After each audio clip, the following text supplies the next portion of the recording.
problem number one. So you have lots of people that have signed up to your community, but now is no man's land. So it starts to be really, really like a desert, no engagement, no signups, or even if there are signups, there is no visible activity from your users. This is the number one problem we deal with in any community, I think, online or live. So I will just say that not many recruitment drives fail, particularly for universities or for established communities, nonprofits, etc. When you have a good motive, people usually are used to signing up to things. They like that, but then most engagement those fail. So people is really busy, obviously overflowing emails, overflowing apps in their phones, and it's really hard to catch their attention and really hard to do that in the medium and the longer term. So I'm just going to give you 4 ideas to kind of get that engagement going. So what you see here is obviously you need to start really, really small in different areas to then see impact. I think many times when we run a community, we want to have 50% engagement from the users from the get-go. We want to do big things. We want to make sure our comms reach everyone or at least a lot of people. And that's not exactly how it goes. In these communities, you need to start really, really, really small. And that's what creates the ripple effects of engagement. So the first one is identify top engagers. So get your spreadsheet of your platform or of your community, see who are your top people that engages a lot or that you already know or that are key users, and get coffee with them, either a phone call or a live coffee, better if possible, and just get to know them, see what they enjoy of the community, but also see who they are in their lives. Not only is like a coffee to know about their experience with your community, but what is it that moves them? What do they like? What do they not like? And what do they need? And once you identify that, then you can really start getting ideas on how to do it. Also, these top engagers can then ideally in your coffee with them or in your call have one action for them. So for example, could you please contact another mentor or another user and say hi, or could you update your profile a bit more, or could you just record a 2-minute video to share on the platform or on our social media.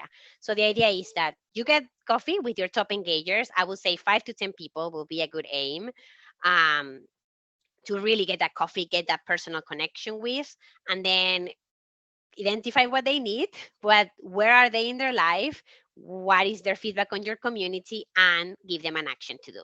And then obviously follow up every 3 months or so. Try to get coffee again or have a call or just get together, and get to know them. It's like a steward team relationship.